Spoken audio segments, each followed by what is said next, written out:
Order! Order! You are an incorrigible delinquent at times. Behave yourself, man!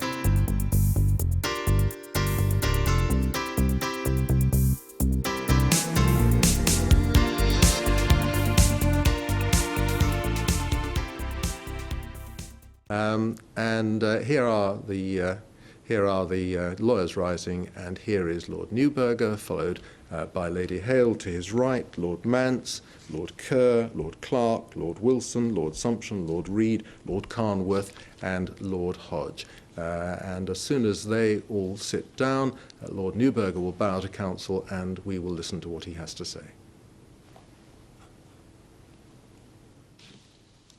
Judgment in the appeal, the Queen on the application of Miller and another, and the judgments in the Northern Ireland references. On the 1st of January 1973, the United Kingdom joined the European Economic Community, now the European Union, the EU. This was achieved by government ministers signing a treaty of accession and Parliament enacting the European Communities Act 1972. Over the next 40 years, developments in the EU resulted from further treaties, many of which were adopted in subsequent acts of Parliament, and some of those acts curbed the exercise of the powers of UK ministers in EU institutions. One of those acts of Parliament was in 2008, and it approved the inclusion of Article 50 into the EU treaties. In broad terms, Article 50 provides that a country wishing to leave the EU must give a notice in accordance with its own constitutional requirements, and that the EU treaties shall cease to apply to that country within 2 years. On 23rd June 2016, a UK-wide referendum produced a majority in favour of leaving the EU, and the government then announced its intention to trigger Article 50. The issue in these proceedings have nothing to do with whether the UK should exit from the EU or the terms or timetable for that exit. The main issue is whether the government can trigger Article 50 without the prior authority of an Act of Parliament. The other issues concern the obligations of the UK government under the devolution legislation before triggering Article 50, and in particular, whether the legislatures in Scotland, Wales, and Northern Ireland must be consulted. So far as the main issue is concerned, as a general rule, the government has a prerogative power to withdraw from international treaties as it sees fit. However, the government cannot exercise that power if it would thereby change UK laws, unless it is authorised to do so by Parliament. The claimants argue that as a result of leaving the EU, UK law will change and legal rights enjoyed by UK residents will be lost. Accordingly, they say, the government cannot trigger Article 50 unless authorised by Parliament. In reply, the government argues that the 1972 Act does not exclude the power for ministers to withdraw from the EU treaties, and that Section 2 of the 1972 Act actually caters for the exercise of such a power. Today, by a majority of 8-3, the Supreme Court rules that the government cannot trigger Article 50 without an Act of Parliament authorising it to do so. Put briefly, the reasons given in a judgment written by all 8 justices in the majority are as follows. Section 2 of the 1972 Act provides that whenever EU institutions make new laws, those new laws become part of UK law. The 1972 Act therefore makes EU law an independent source of UK law until Parliament decides otherwise. Therefore, when the UK withdraws from the EU treaties, a source of UK law will be cut off. Further, certain rights enjoyed by UK citizens will be changed. Therefore, the government cannot trigger Article 50 without Parliament authorising that course. We reject the government's argument that Section 2 caters for the possibility of the government withdrawing from the EU treaties. There is a vital difference between changes in UK law resulting from changes in EU law, and those are authorised by Section 2, and changes in UK law resulting from withdrawal from the EU treaties. Withdrawal affects a fundamental change by cutting off the source of EU law as well as changing legal rights. The UK's constitutional arrangements require such changes to be clearly authorised by Parliament, and the 1972 Act does not do that. Indeed, it has the opposite effect. The referendum is of great political significance, but the Act of Parliament which established it did not say what should happen as a result. So any change in the law to give effect to the referendum must be made in the only way permitted by the UK Constitution, namely by an Act of Parliament. To proceed otherwise would be a breach of settled constitutional principles stretching back many centuries. The dissenting justices consider the government can trigger Article 50 without an authorising Act of Parliament. Their view is that the 1972 Act, taken with the 2008 Act, renders the domestic effect of EU law conditional on the EU treaties applying to the UK. In their view, Parliament has not imposed any limitation on the government's prerogative power to withdraw from the treaties, and if Article 50 is triggered, EU law will cease to have effect in UK law in accordance with the 1972 and 2008 Acts. On the devolution issues, the Court unanimously rules that UK ministers are not legally compelled to consult the devolved legislatures before triggering Article 50. The devolution statutes were enacted on the assumption that the UK would be a member of the EU, but they do not require it. Relations with the EU are a matter for the UK government. The Sewell Convention plays an important part in the operation of the UK Constitution, but the policing of its scope and its operation is not a matter for the courts.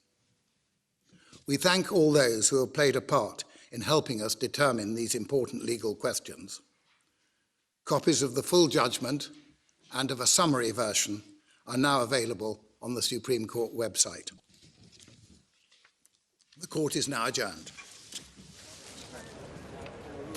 So there we have it. The government has lost its appeal. A majority verdict by the Supreme Court justices, 8-3. The three justices who were dissenting on that were Lord Reid, Lord Carnwath, and Lord Hughes. This now means that there will have to be a bill and an Act of Parliament before Article 50 can be triggered. The good news for the government was that they did win hands down unanimously on the question of whether the devolved assemblies have to be consulted before Article 50 is exercised. The judges agreeing that the devolved assemblies do not, since this is a matter for the United Kingdom government. Well, with me is Faisal Islam. Faisal, let's just talk first of all, what happens now? So the government will introduce an act, a bill that will have to be passed through the House of Commons and the House of Lords. We'll have to read the detail of this to see whether there's any inference as to the extent of the legislation. And first reading, it doesn't seem like there is. A smaller bill could well suffice, but the notion that this will be unamendable, it's very difficult to come up with a piece of legislation that's unamendable. Some argue that experts that it's impossible. So a shorter bill is plausible, I think, that we have to read all 50 pages of the summary, but they'll be delighted that they haven't lost the case on devolution.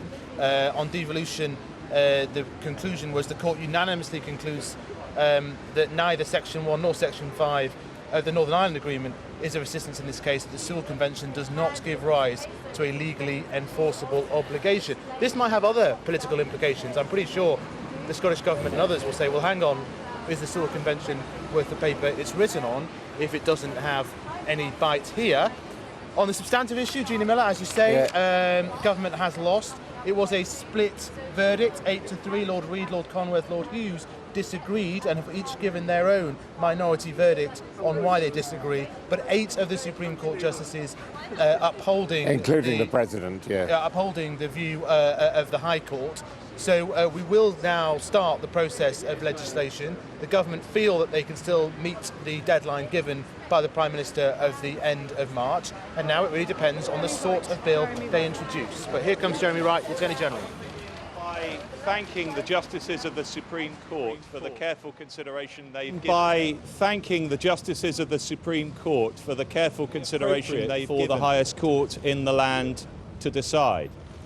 Of course, the government is disappointed with the outcome, but we have the good fortune to live in a country where everyone, every individual, every organisation, even government, is subject to the rule of law. So the government will comply with the judgment of the court and do all that is necessary to implement it. The court has been very clear throughout the hearing of this case that it has not been deciding whether the United Kingdom should or should not leave the European Union. The people of the United Kingdom have already made that decision, and now enacting that decision will be a political matter and not a legal matter. And so the Secretary of State for exiting the European Union will make a further statement in Parliament later today. Thank you very much indeed. When will there be a bill, Attorney General? When will there be a bill? So Jeremy Hunt there making it clear the government is going to comply with this decision, and that there'll be a statement from David Davis, the Secretary of State for Brexit, in Parliament later today. That presumably will be announcing how the government intends to proceed. A single clause bill is most likely. The point is being made that had the original referendum legislation been drafted possibly properly, it would only have taken a single clause there to avoid this entire legal case. So some embarrassment, frankly, for the Cameron government in the rather casual way in which they tabled this referendum, Faisal. Well, I think you have two shaky legal foundations, and the reason why we're having this Supreme Court case, and it's had to come here, which is Article 50 is quite vaguely drafted, and the referendum legislation in regard of what happened is also quite vaguely drafted. And in that kind of vagueness is where you have the need for legal certainty. The Attorney General, this is the second claimant, not Gina Miller, dear Dos Santos. David Green is his lawyer. My client is delighted by today's judgment. As a Brexiteer, he always said his motivation in bringing this claim was to ensure the correct and lawful process applied to triggering Article 50, and today's decision vindicates his role in shining a spotlight on the rightful process, as well as the role that the law plays in ensuring a lawful political process. This has been a unique and difficult fight, where the legal issues were often clouded by a polarised and politically charged backdrop. Yet, as has been made clear by the Supreme Court, again today, and the Divisional Court, this is a case not about whether we should withdraw from the European Union, but about the domestic constitution of the UK and the relationship between Parliament and government. The result is a reassertion by the court that we live in a parliamentary democracy in which, having been elected, our MPs in Parliament have the sovereign power to grant rights and remove them, a power only constricted by consideration of human rights and the rule of law. These rights affect people's lives, family lives, where they live, where they work, their very right to work in this country. They are vital rights in day-to-day life. The court has decided that the rights attaching to our membership of the European Union were given by Parliament and can only be taken away by Parliament. This is a victory for democracy and the rule of law, we should all welcome it. Some have asked, what is the point of this judgment now that the Prime Minister has said she will give Parliament a vote on the Brexit deal after negotiations? We can speculate that she may not have done so had not the cases of my client and Gina Miller been brought to the court. Is Mrs May's recent concession sufficient? The answer is no. Having served the Article 50 notice, we will withdraw from the Union on the second anniversary whether a deal is done or not, and whether Parliament approves it or not. Parliament may then be left with a choice. Vote yes for the deal put to them, or we leave with no deal at all. The time for the vote then is now, on the principle of withdrawal and the inevitable removal of citizens' rights that will follow, both for citizens here and indeed UK citizens in the European Union. In considering an Article 50 statute, we are sure that MPs will have those rights in mind. Finally, this is also a victory for our judicial process. Both my client and his co-claimant Gina Miller have received hate mail of the most vile and threatening nature, yet have had their case heard and treated by the courts with the greatest of respect. The court itself has been vilified and judges subject to intense media criticism and intimidation. Yet a determination has been made based purely on the legal issues, which is as it should be. The judges are not the enemies of the people. They are for the people to stop arbitrary action by a government. The government and the Lord Chancellor should today confirm its unquestioning support for the rights of the claimants in this case and their respect for the court's decision. This is a victory for parliamentary democracy and the rule of law, and whatever changes we're about to face as a result of Brexit, it is reassuring that these sacred principles have today been reaffirmed and will hopefully endure. Thank you.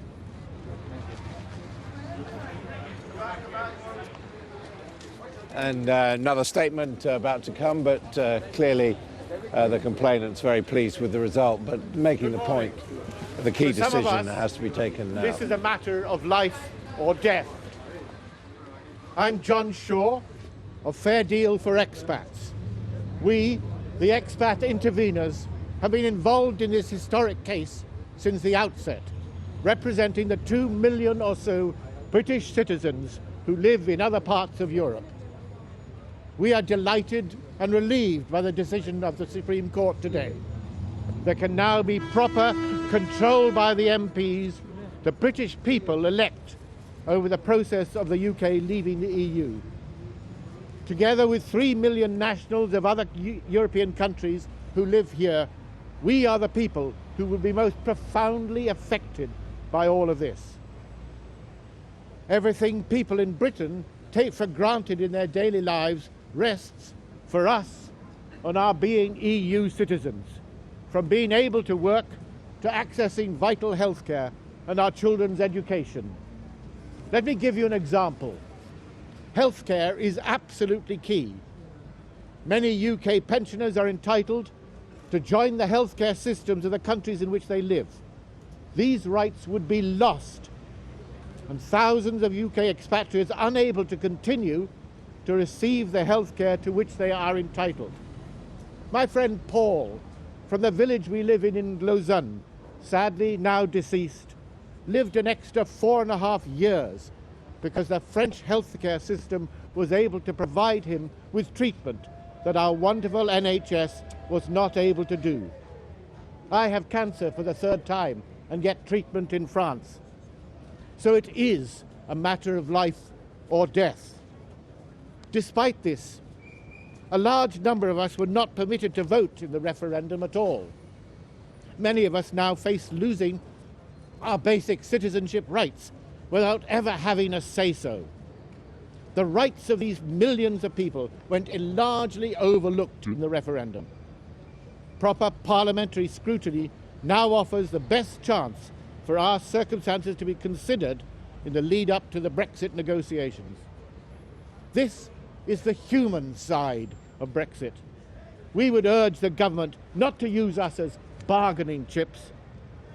We will be calling on the government and the European Commission to ensure hard guarantees are put in place about what the future holds for such a large number of ordinary people.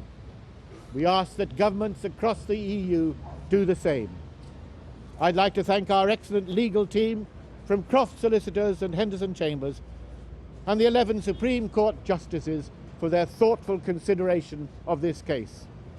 Thank you all for listening. So the case there being made by the expatriate who are also party to this case, pointing out that they stand to lose a great deal in terms of reciprocal health care and other matters, and feeling that their position was not duly considered during the referendum debate, but they believe now there will be a chance to consider this in Parliament. Now, Gina Miller, the main complainant against the government. It's impossible. Sorry, excuse me. Good morning. Today, 8 of the 11 Supreme Judges upheld the judgment handed down by the High Court in November in a case that went to the very heart of our Constitution and how we are governed. Only Parliament can grant rights to the British people, and only Parliament can take them away. No Prime Minister, no government can expect to be unanswerable or unchallenged. Parliament alone is sovereign. This ruling today means that MPs we have elected will rightfully have the opportunity to bring their invaluable experience and expertise to bear in helping the government select the best course in the forthcoming Brexit negotiations. Negotiations that will frame our place in the world and all our destinies to come. There is no doubt that Brexit is the most divisive issue of a generation. But this case was about the legal process, not politics. Today's decision has created legal certainty based on our democratic process and provides the legal foundations for the government to trigger Article 50. I want to express my gratitude to the Supreme Court, my team at Mishcon de Rare, Lord Panic QC and my other counsel for being to conduct themselves with such integrity and thoughtfulness in the face of extraordinary and unwarranted criticism. In Britain, we are lucky, we are fortunate to have the ability to voice legitimate concerns and views as part of a shared society. I have therefore been shocked by the levels of personal abuse that I have received from many quarters over the last 7 months for simply bringing and asking a legitimate question. I sincerely hope that going forwards, people who stand in positions of power and profile are much quicker in condemning those who cross the lines of common decency and mutual respect. Lastly, I would like to wholeheartedly thank those who've sent me the most heartwarming messages of support. They have truly helped to bolster me in this most arduous process. Thank you. James Lips. So Gina Miller there talking about the pressure which she and her legal team have been under, the vilification that they've received online and the threats, and Faisal Islam with me, still our political editor. That certainly has been a factor of the case. As she said, this has been a very divisive issue and has resulted in some rather unpleasant acts. Yes, and Gina Miller obviously feeling vindicated in taking the case first to the High Court and also defending the appeal here at the Supreme Court. The question is what effect, what impact will this now have? One of the interesting things in the detail, we said we just read the detail of this finding, is that, as I said, the Supreme Court does not take a view on the form of legislation. Remember, Lady Hale, the Deputy President, mentioned a couple of weeks before the Supreme Court case that perhaps comprehensive legislation might be required. Well, that the judgment says that it's entirely a matter for Parliament It's right to add the fact that Parliament may decide to content itself with a very brief statute is nothing to the point. There is no equivalence between the constitutional importance of a statute or any other document and its length or complexity. Basically, a short bill will be okay.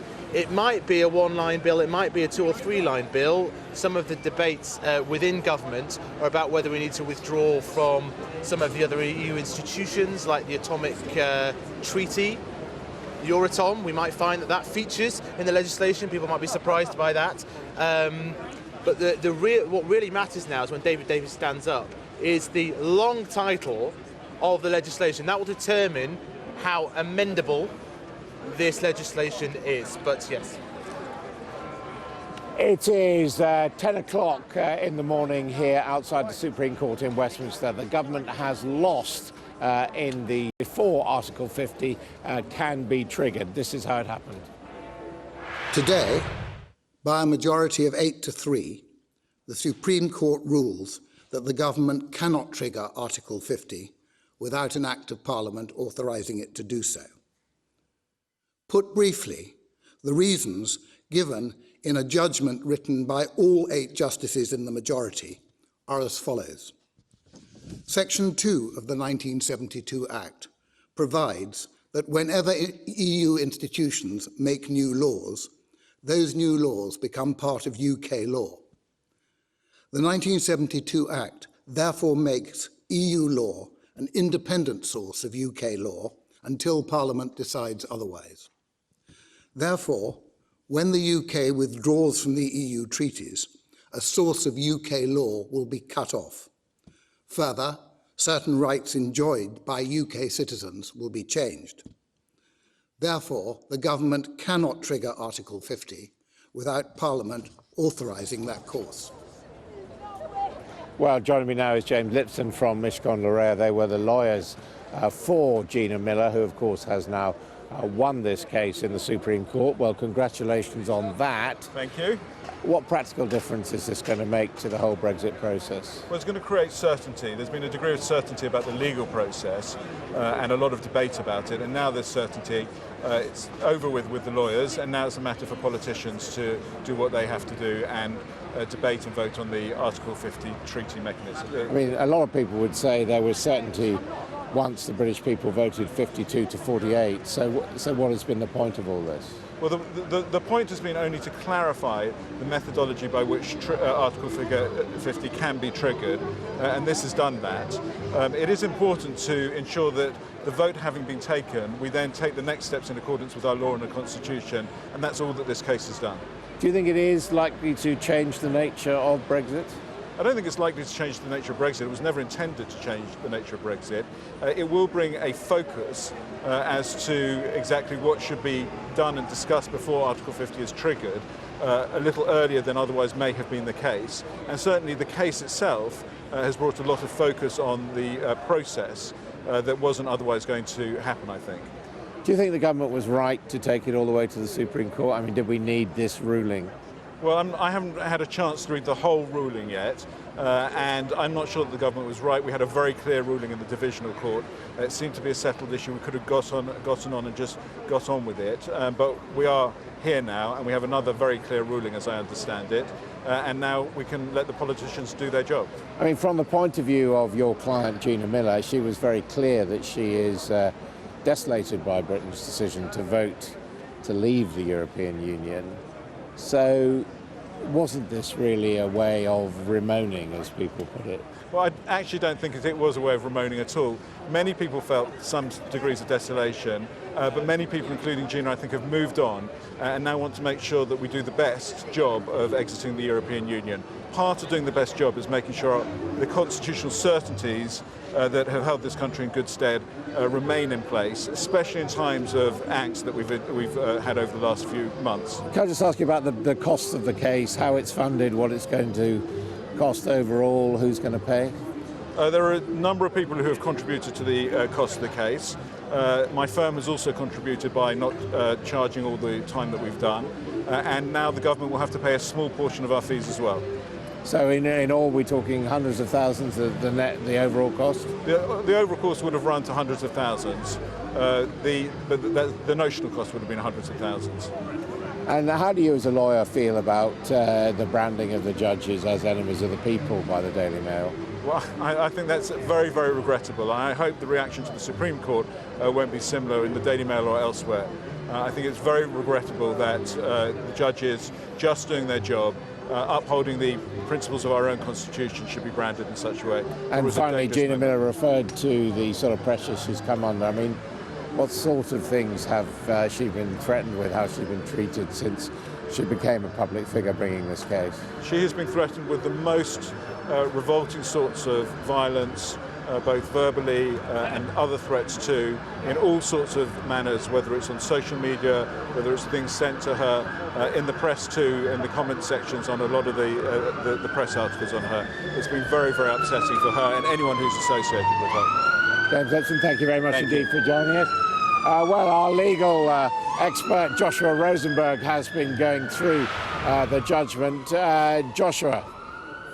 Well, Adam, as you've been reporting, this is a majority judgment, 8-3. Lord Neuberger will be pleased that he was able to put together one summary of the judgment, which was signed up to by 7 other judges. That's the majority that counts. In addition, there are dissenting judgments by Lord Reid, one of the 2 Scottish judges in the court, Lord Carnworth, who has a chancery background, and Lord Hughes, who has a criminal law background. I think, and Faisal Islam has already referred to this, the crucial part of the judgment is around paragraph 121. I think it runs to nearly 100 pages. But this particular paragraph says that whereas in this case implementation of a referendum result requires a change in the law of the land, and Parliament hasn't provided for that change, then it must be made in the only way that the UK Constitution permits, namely through parliamentary legislation. They then go on to say what form such legislation should take is entirely a matter for Parliament, but the fact that it may be a very brief statute is nothing to the point. There is no equivalence between the constitutional importance of a statute and its length or complexity. It could be very short indeed, a notice under Article 50 giving notification of the UK's decision to leave the EU, but that wouldn't undermine its momentous significance. And that's why the court says it was right for David Davis, the Brexit Secretary, to accept that a resolution passed by Parliament in December, on the 7th of December, cannot affect the legal issues before the court. A resolution of the House of Commons is an important political act. No doubt it makes it politically more likely that any necessary legislation enabling ministers to give notice will be enacted. But if, as the court has concluded, ministers can't give notice under Article 50 by the exercise of prerogative powers, only legislation in a statute will do, and a resolution of the House of Commons is not legislation. And the final point, just to read you from the judgment of the majority, is this. The referendum didn't change the law in a way that would allow ministers to withdraw the United Kingdom from the European Union without legislation. But the court says that in no way means it is devoid of effect. It means that unless and until it's acted on by Parliament, its force is political rather than legal. It has already shown itself to be of great political significance. So, in summary, what the court is saying is that ministers can't use their prerogative powers and they do need legislation. Thank you very much indeed, Joshua. Well, of course, the real effect of this is that the ball is thrown back from the Supreme Court now across Parliament Square to the House of Parliament, and it's up to MPs and the political parties to decide what they're going to do about this implementation of Article 50. Faisal Islam, you've been looking at the early reaction from political sources. What are they saying? So the question is, how is the legislation going to be amended, if at all? Can it be amended? And as I was saying, it's all in the long title. You can only really allow amendments. Should we bring in Dominic Green? But I'll just bring you this last thing from the Labour Party. Labour say they are going to try to amend the bill on 2 or 3 points. On the point that they want to prevent the Conservatives using Brexit to turn Britain into a bargain basement tax haven, and also to allow for a meaningful vote on the final deal. Those are two of the areas. Let's bring in the former Attorney General, Dominic Grieve MP. Welcome to you. What do you think this really means for Parliament now that this... I think it was a predictable outcome. I think it reinforces the central role of Parliament in terms of how Brexit is conducted. Of course, the detailed negotiation is going to be a matter for the government, but the government is answerable to Parliament. And as I've said on previous occasions, if the government can't take Parliament with it, it won't be able to implement Brexit. That said, there is clearly an overwhelming majority in Parliament for Article 50 to be triggered. We've got to get on with that process and enact the necessary legislation, and we've got, as parliamentarians, to provide the relevant scrutiny when that process is taking place. In your view, how detailed does the bill and the Act need to be? I think the government has already, through the Prime Minister's speech last week, gone a long way in setting out the outlines of a plan. I would personally be in favour of there being a white paper published, because I think that it should be set out what the government's strategic objectives are. That would probably be a reflection of what the Prime Minister said. Thereafter, I certainly don't think that the Article 50 bill need be particularly detailed, but doubtless as it is prepared and as it is debated, some of the issues which relate to the future will be considered. Whether it needs to be amended is, I think, a completely open question. We're just hearing the Scottish National Party saying they're going to put down at least 50 amendments. Well, if the Scottish National Party puts down 50 amendments, it will be my pleasure to participate in the debates with them to examine those amendments. MPs are entitled to table amendments, but that's not to say that the amendments will necessarily improve the bill. And what about the House of Lords? Do you think, given that this really is an argument about democracy and power, should the House of Lords try and impede this bill? I don't think the House of Lords is going to try to impede this bill at all. It may be that they will consider amendments that the Commons have tabled. It may even be that they will do their perfectly lawful role of suggesting amendments of their own. But all that's part of a perfectly reasonable process. And I have to say that I think some people completely lost their heads about this in the autumn.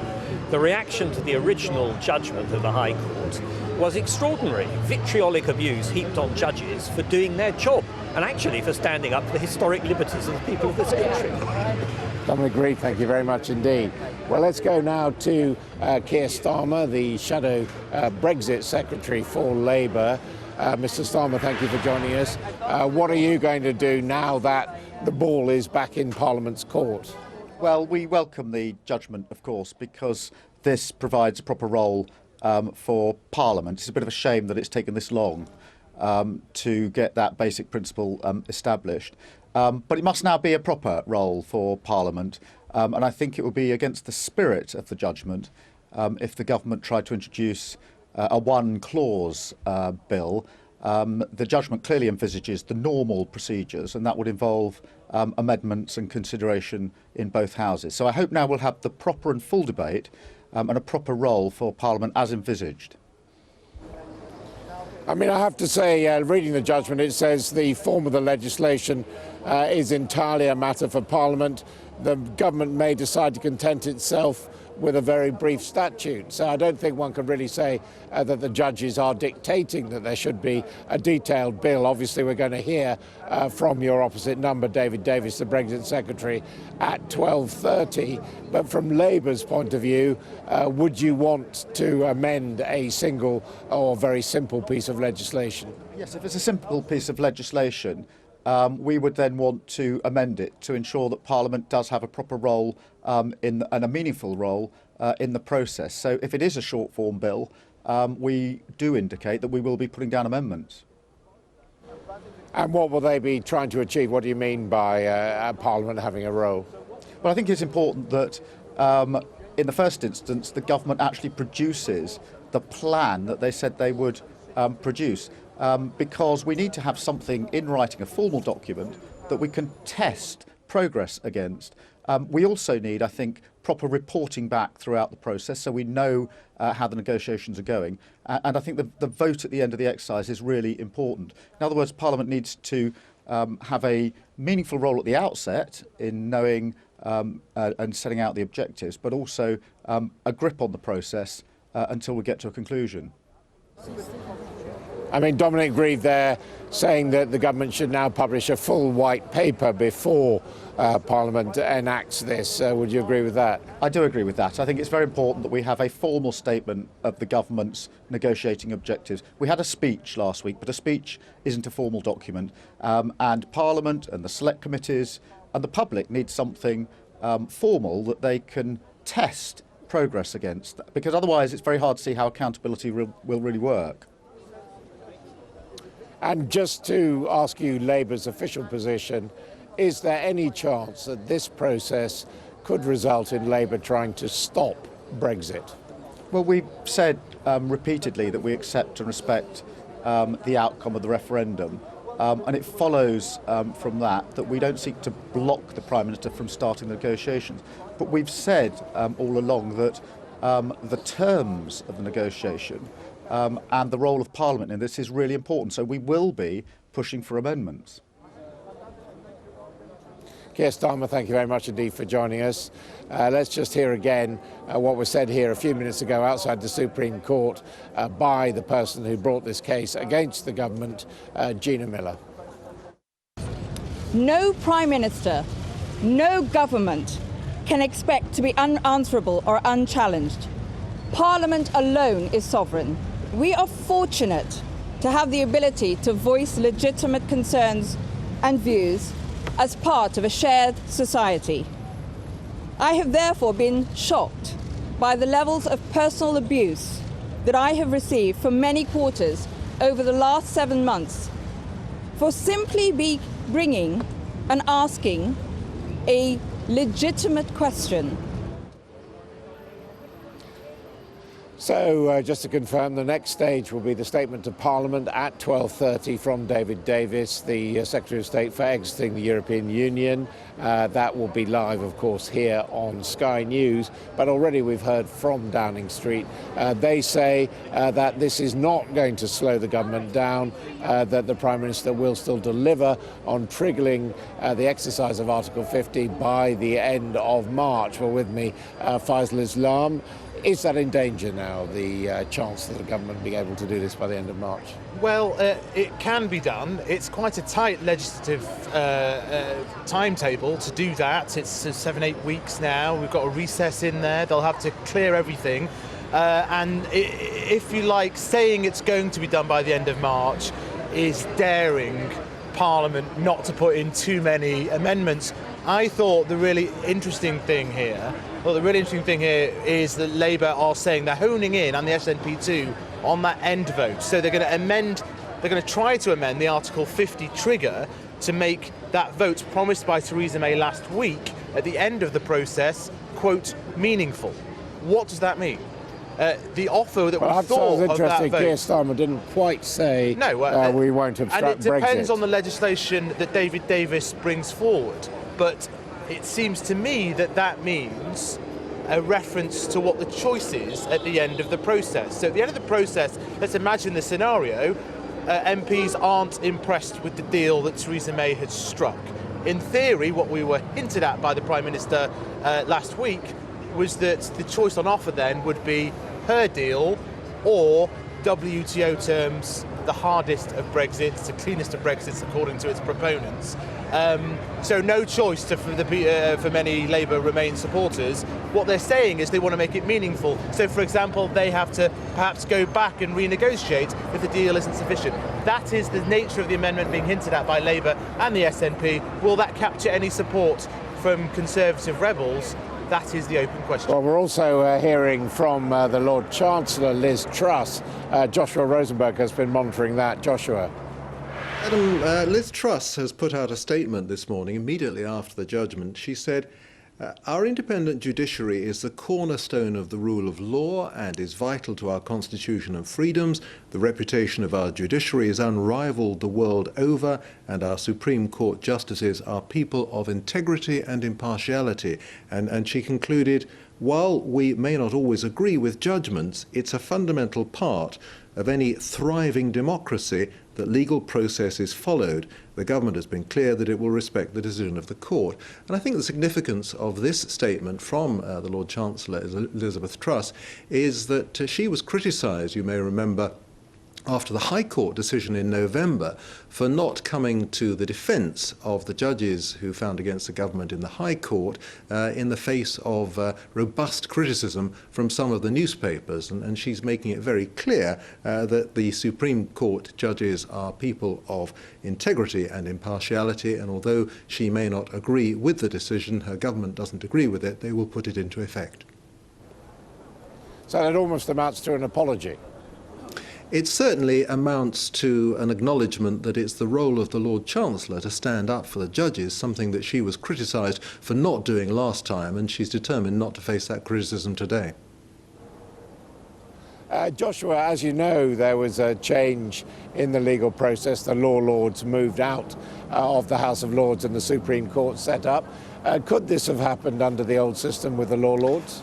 Technically, there would have been a problem with the Law Lords, because what you have today in this judgment, which I now have, it's nearly 100 pages, is you have one joint judgment at the beginning.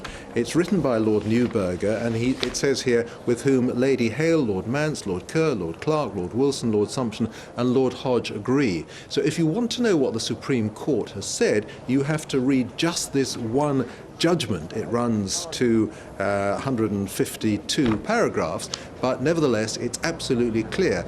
Because the Law Lords were strictly speaking a committee of Parliament, and in Parliament, as you know very well, Adam, two people can't speak at the same time, they couldn't actually give a joint judgment to which they all contributed. The best they could do is have one judgment and then say at the end, I agree and have nothing to add. So from a practical point of view, it is in fact an advantage that they were able to do this. Of course, it was televised, although that is something that the Law Lords could have allowed, and it's something really that has been done very much in public, with everybody watching and understanding and reporting on it as we've been doing. Joshua, thanks very much indeed for now. Let's get some reaction from UKIP, joined now by Douglas Carswell, the only UKIP MP in Parliament. Mr. Carswell, what do you make of this decision? I'm pretty pleased. All the lawyers in London are not going to be able to stop us from leaving the European Union. The way ahead is now pretty straightforward for Theresa May to enact the will of the people. We need 2 votes, one in the House of Commons, one in the House of Lords. I would suggest that if either of those chambers attempts to veto the will of the people, well, we can replace the Commons with the general election, and we could certainly replace the Lords by creating 800 new peers. So I think the way for triggering Article 50 by the end of March, it's pretty straightforward now. As someone who sees yourself as a champion of democracy, do you think this is the right decision, that this should go back to Parliament? Well, it is what it is, and there's no point in me giving you my opinion on what I think it might have been the alternative judgments. I'm not a High Court judge. I think there is an issue of judicial accountability, and I think in the longer term, perhaps if Supreme Court judges are going to position themselves as guardians of the Constitution, we might quite rightly have a conversation about who appoints judges and who judges judges, but that's a conversation for another day. And I think some of the tone that we've had in the past has not been, frankly, conducive to a healthy liberal democracy. So let's accept this judgment. The onus is now on Parliament and the government to get on with it. People want them to get on with it. They now need to get on with it. No, but I'm asking you whether you think the principle that this should be decided by MPs as a whole rather than by the government using the royal prerogative is right. I accept the judgment. I accept that it's now for MPs to make the decision. But looking ahead, I think it's fairly straightforward. If for any reason members of the House of Commons in effect veto the referendum result, it's fairly straightforward. Let's exercise democracy with a general election and have a new House of Commons. I think that's fairly straightforward. I don't think that will be a problem. I know that the Labour Party and the leadership of the Labour Party is trying to frustrate the referendum result, but I think a sufficient number of Labour MPs realise that their electorate is against that. So despite the Labour leadership in Westminster being in favour of frustrating the referendum, I still think there will be a majority in favour of triggering Article 50 by the end of March. No, but the inference of your comments about the Supreme Court dictating the Constitution and changing the way in which they're selected suggests to me that you are unhappy with what this Supreme Court has done. Now, Adam, you've asked me this, and I'll give you the same answer. I accept the decision of the judges. The judges it's their job to make these judgments. They've made these judgments, and I think in a spirit of consensus, I think what Liz Truss said should be respected too.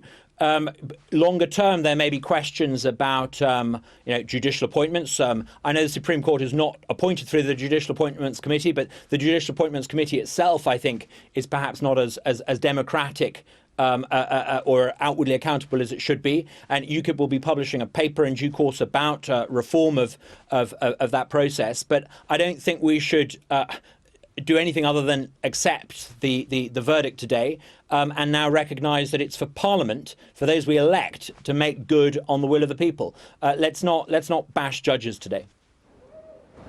Do you think there's any doubt that Mrs May will get this all through by the end of March? I think so. I think there is a consensus in Parliament. There will clearly be some who are against it. And clearly there are some on the Labour front bench who want to try to frustrate the will of the people. But I suspect that with a majority in favour of leave, Theresa May will get her way. I think a bigger question mark is the House of Lords, where the House of Lords is in effect an oligarchy of people who've sucked up to various governments and been given peerages as a result. It's full of retired Sir Humphreys, the sort of people who got us into the mess called Brussels. The House of Lords will be intransigent.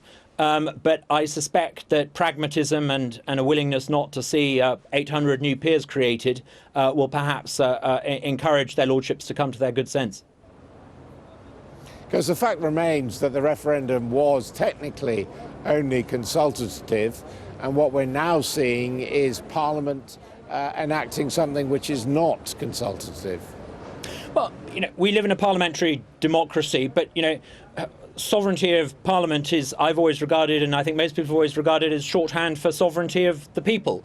And, if at the end of the day, if Parliament, the House of Commons, the House of Lords decides that it wants to try to subvert the will of the people, we can always call a general election. I think fear of a general election will encourage quite a few MPs to come to their senses.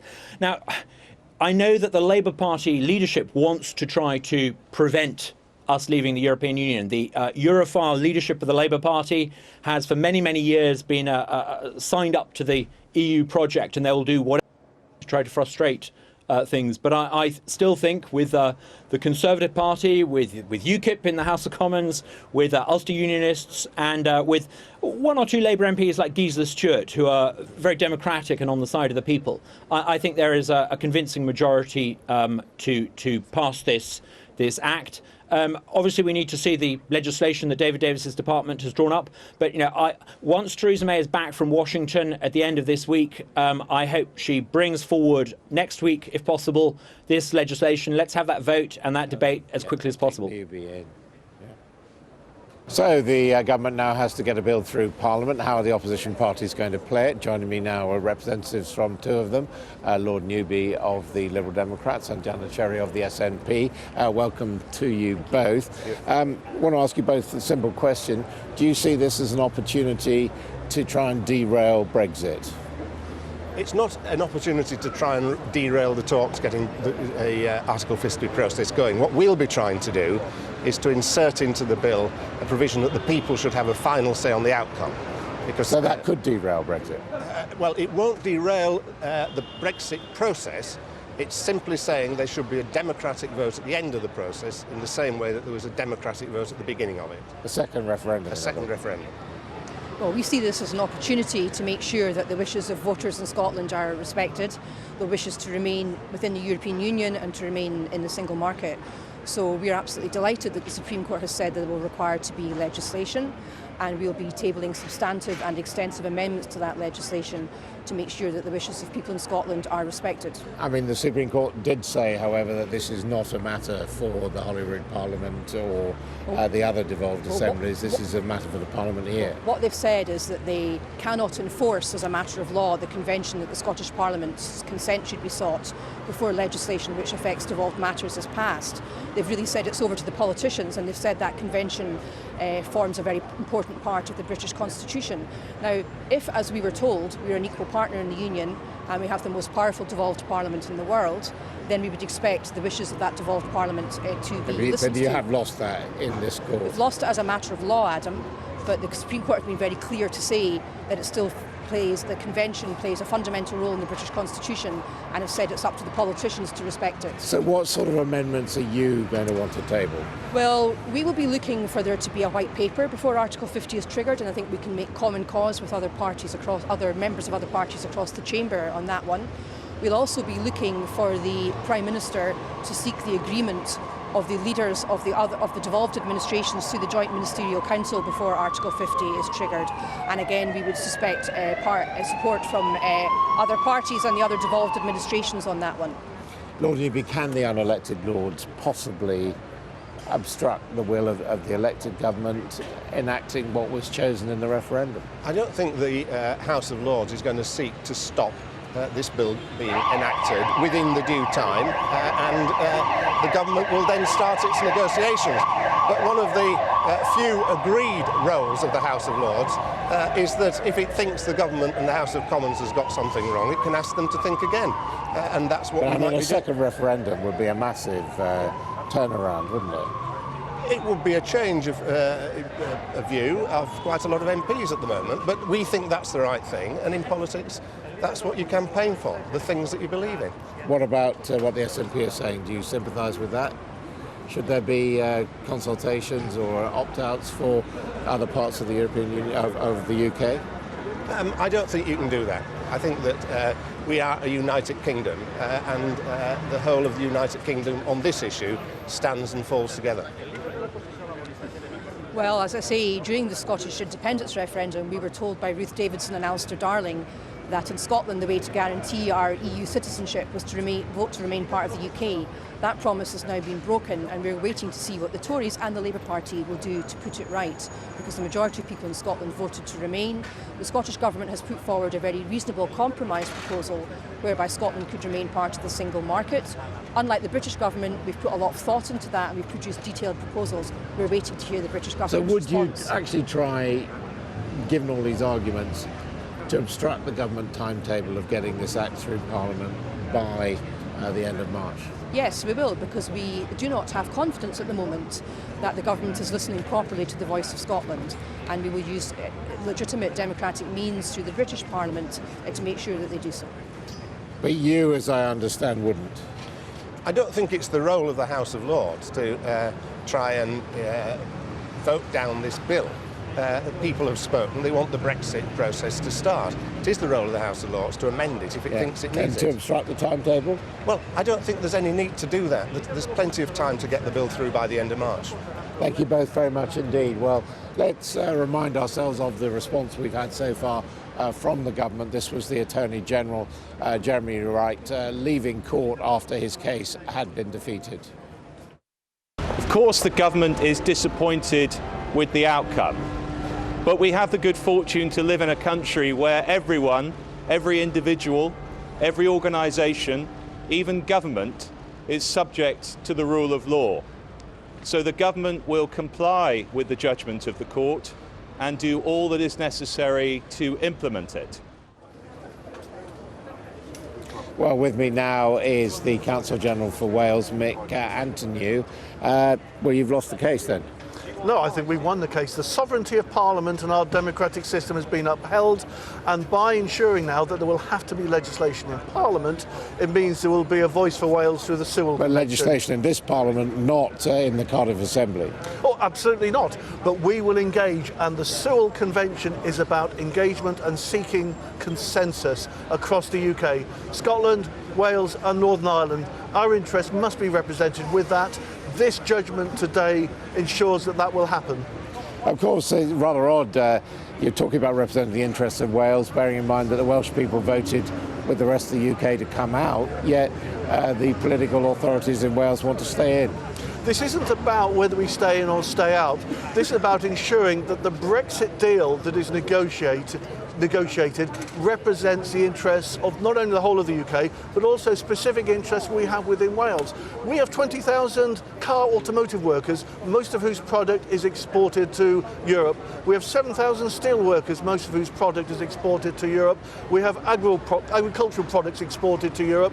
So it's about having that voice in Parliament to argue for access, tariff-free access to the single market. No, I understand that, but I mean, the fact remains that the Welsh people voted to come out, yet the Welsh government wants to stay in. But what the Welsh people didn't do was vote to lose jobs, to lose investment, and to be made poorer as a result. So they didn't know what they were doing? No, I think many people relied on promises that were made that we would have tariff-free access, that we would have workers' rights protection, and that we would have retention of investment within Wales. Now that can still be achieved with Brexit, but we have to ensure that the deal that is done actually protects those interests. And just technically, how is the voice of Wales going to be heard and included in this legislation? Because you know, it's going to be passed by the UK Parliament, and Wales has a small but proportionate voice there. Well, it will be. It'll be through the Joint Ministerial Council, which is meeting, which is specifically discussing Brexit issues with the devolved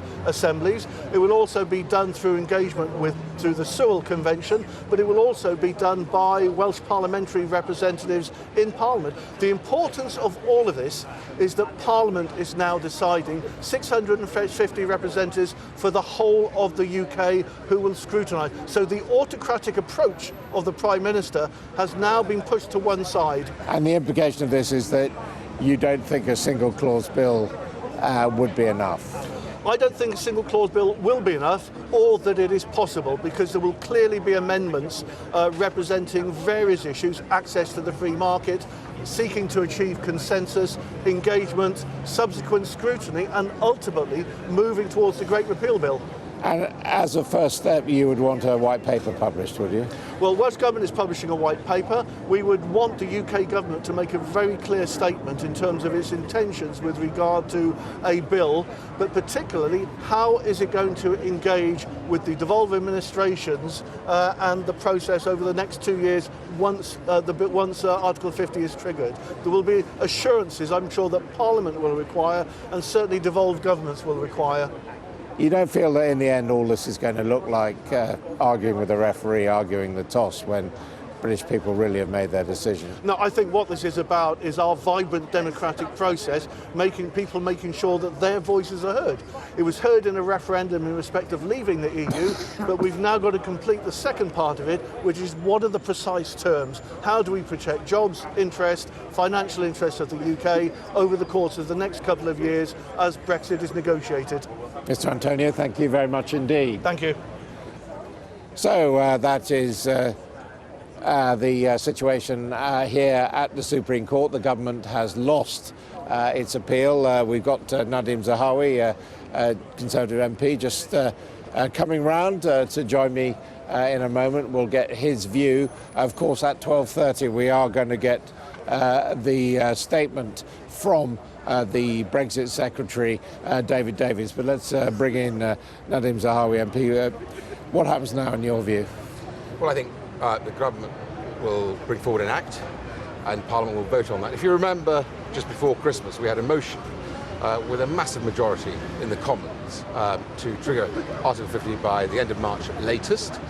If you do the maths in the House of Lords, I don't think Labour Lords will be in any way obstructing the passage of an act to trigger Article 50.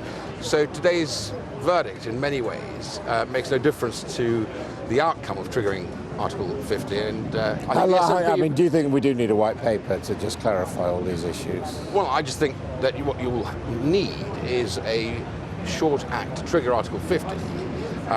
The government's already promised that they will lay out what the negotiating position. The Prime Minister quite rightly delivered that 12-point plan. But I don't think Parliament will obstruct the triggering of Article 50. No, I understand that. But I mean, isn't the basic substance of this judgment that the government's been rushing the fences, tried to get it all over very quickly, and the Supreme Court said, well, actually, according to the law, you need to have due process, you need to have due consideration of this. And a lot of people are saying to me, your Conservative colleague, the former Attorney General, was saying to me, Dominic Grieve, that the government should now spell out its position in a white paper? Well, I thought it was interesting that today's Supreme Court ruling made it very clear this is nothing to do with the actual us leaving the European Union. It's all about triggering Article 50. So I think as Labour voted on the motion just before Christmas, where Labour MP after Labour MP stood up and said, we will not stop the triggering of Article 50, we will not in any way frustrate it, then it's right for the government to expect Parliament to allow the government to then go ahead and trigger Article 50. And that's only right. Yeah, so but isn't it an opportunity for the country to actually know where the government stands? I mean, we've had an evolving situation. We now know where the government stands on the single market. There are questions on the customs union. There are a whole load of other questions about the status of EU citizens. Isn't this now the time for the government to really, I mean, it didn't ask for this, but it's got it. We are having Brexit. Isn't it now the time for it to spell out its position properly? Well, I think the government has done that on numerous occasions. As you know, both David Davis, the Secretary of State for Brexit, the Prime Minister herself have come to the chamber, come to the dispatch box, and have spelt out what our position will be. The 12-point plan is, I think, the sort of the outline of framework. What you don't want your government to do is to tell the other side when you're negotiating, oh, well, here are all of our positions in great detail, here are our red lines, because then you won't be entering a negotiation.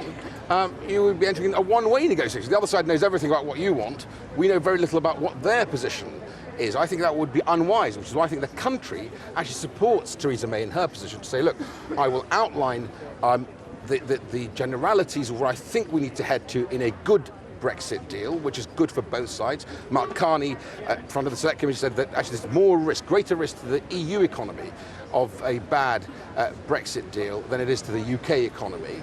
And I think now it's right that Parliament will move swiftly to deliver that act to allow the government to trigger Article 50 so we can begin the negotiation. After all, Keir Starmer on the other side is the man who's saying, look, we do need to start actually negotiating. Triggering Article 50 is the beginning of the negotiation. So to actually frustrate that will look very bad in front of our public. Democracy is incredibly important. We've just seen it in operation in Gambia, for example. I wrote about this on Monday. Yeah. It's very, very bad for the opposition or the House of Lords to frustrate the triggering of Article 50. I don't think they will. OK, thank you very much indeed, Nadim Zahawi. So the news is that the government has lost its appeal. Parliament will have to pass an act before the triggering of Article 50. We'll have more from the Supreme Court in just a moment. Welcome back to the Supreme Court, where the government has lost its appeal. That means there will now have to be an Act of Parliament passed before the triggering of Article 50. Theresa May, the Prime Minister, has said she intends to stick to her schedule of doing that by the end of March. Well, joining me now is Muslim Zaidi, a barrister who has worked here at the Supreme Court. Some people are portraying this as judges versus government. Do you see it that way? Not at all. I think that this case is about democracy. If anything, it's the judges ensuring that the people and Parliament have a say in the way that our constitutional process works. I don't think it's judges against the government. But on the other hand, we've seen a lot of public outcry talking about the judges as being the enemies of the people, as people who want to stop Brexit happening. What do you think about that?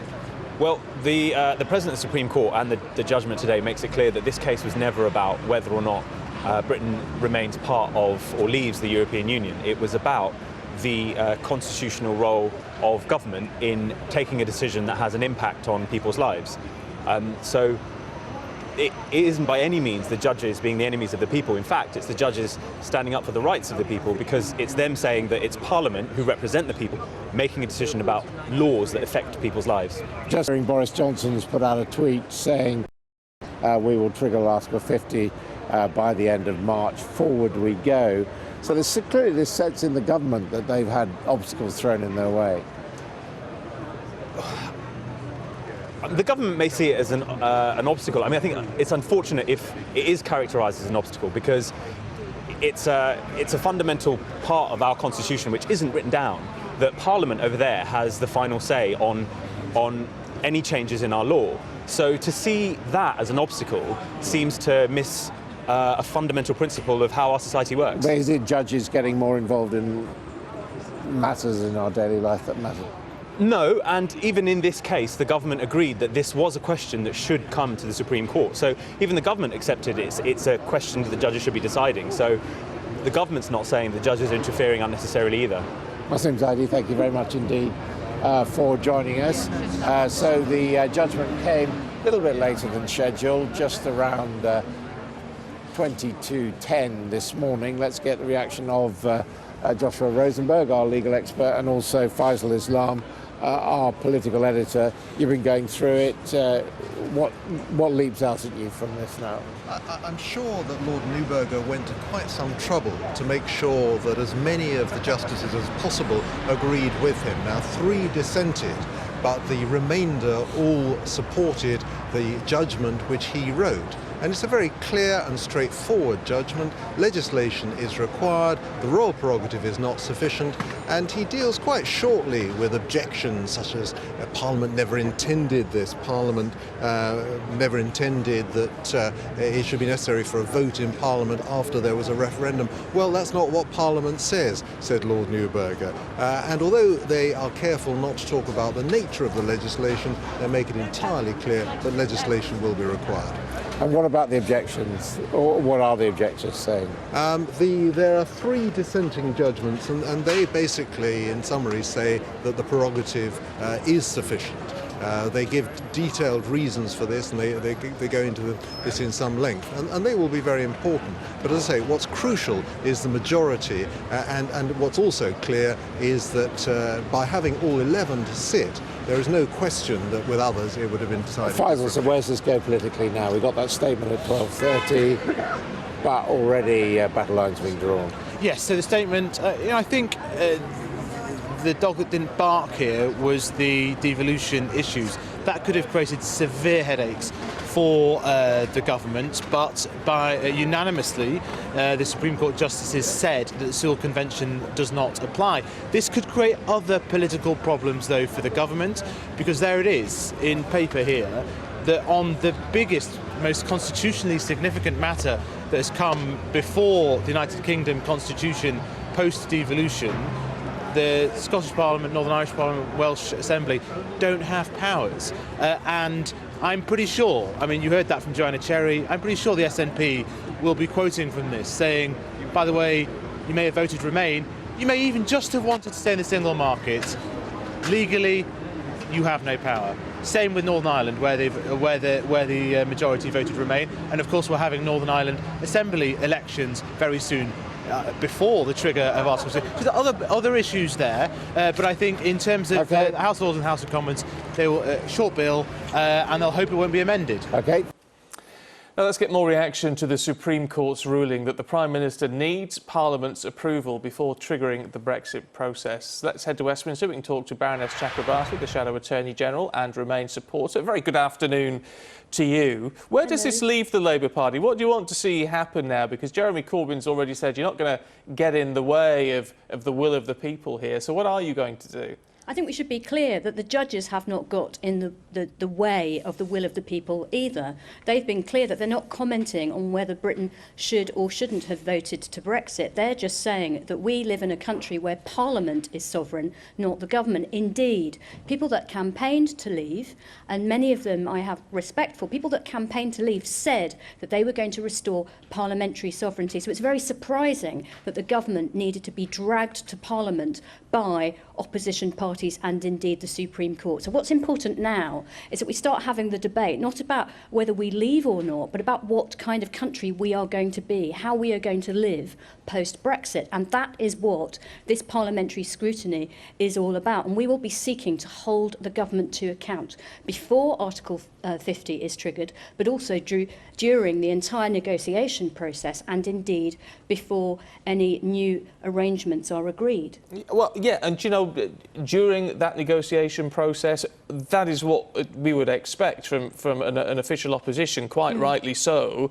But people are left asking now, what are you going to do beforehand, before this actually comes to the Commons to vote, and indeed to the Lords after that?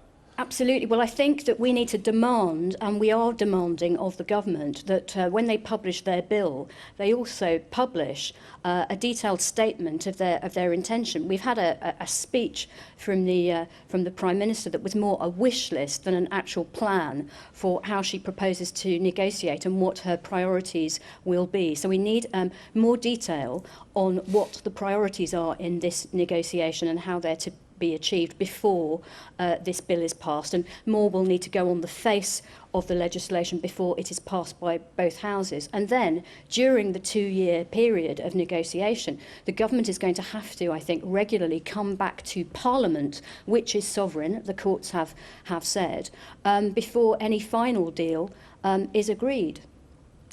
Matthew Pennycock, the Labour's shadow minister for Brexit, has said today that the government, one of the amendments that he would like to put ahead of this is that the government should stick to a number of key principles throughout negotiations, including securing barrier-free access to the single market. Well, that's not realistic, is it, in the sense that that's a key negotiation point? Well, I think it is realistic that the government should set out its principles, because it's Parliament's job to hold the government to account. We can't have no parliamentary scrutiny of one of the most important negotiations in British history. I'm afraid that the government has decided to do this following the referendum, and they've now got to take Parliament and the people with them. This isn't just a question anymore of whether we stay or leave. We're going to leave, but it's a question of how we're going to live afterwards. And you can see now the dividing lines coming down. Mrs May is saying that she's happy, if it comes to it, to have an offshore tax haven that is Britain off the coast of Europe. Now that will mean very low taxes, but also struggling health and public services. It might also mean a lack of workers' protection. Of course, Jeremy Corbyn and the Labour Party cannot tolerate that, and we don't believe that most people in Britain want that either. That is why we need to have a vision of where we're going set out in the Article 50 bill and in what comes afterwards. Is it right that you should table an amendment, as Matthew Pennycock says, that the legal status of EU citizens in the UK is, and presumably that's going to mean also the status of UK citizens in the EU, is resolved before negotiations begin? Well, we've been very clear that human beings, whether they are Brits currently living and working in Europe, or Europeans who are living and working here, many of them for some time living and working in our communities, should not be used as bargaining chips. That is not a desperately humane position. So I have a lot of sympathy with what my colleague has said, and no doubt there will be other principles that are very important to people, not just on the Labour benches, but people from different countries in the UK and different parties in Parliament as well. The crucial thing is the judges have done their job. They've been subject to quite a lot of vilification in some parts of politics and the media, but they have done their job in holding the government to account and putting Parliament sovereign, which is where it should be in our legal system. And what do you make of the timetable for all of this? Because obviously they're looking, ideally, to get it passed through the Commons, so before going to the House of Lords by the recess, the half-term recess in February. That's a tight timetable. Obviously, the greater the number of amendments being tabled, the harder it becomes. The SNP saying it's going to table 50 serious and substantive amendments. Do you think it's a realistic goal? I think it'll be a lot to do with how the government chooses to behave in response to people's concerns. Whether the government chooses to be arrogant and not to listen and to try to limit all debate and amendment, just as they've till today really refused properly to come to Parliament, or whether the government says we now respect the decision of the Supreme Court, we're going to show respect for Parliament and work in collaboration with colleagues. That would make their job a lot easier. Again, the question remains with all of this. Jeremy Corbyn has said you're not going to stand in the way of triggering Article 50. If you don't get agreement on your amendments, does that mean that actually you would vote against it? Well, in the end, that will be a decision for my colleagues in the House of Commons, because that, of course, is where, ultimately the more important House of Parliament, and it's where this is all going to start. I would personally urge my colleagues to wait until they've seen this bill before they draft their amendments and before they make final decisions. But we are clear, we are Democrats. I personally campaigned to remain, but I respect the outcome of the referendum. But the referendum did not give this government, this unelected government as it happens, a blank cheque to take us off to a place that we don't know where it is, and a blank cheque to change the face of Britain at the expense of our public services, our National Health Service and workers' protection.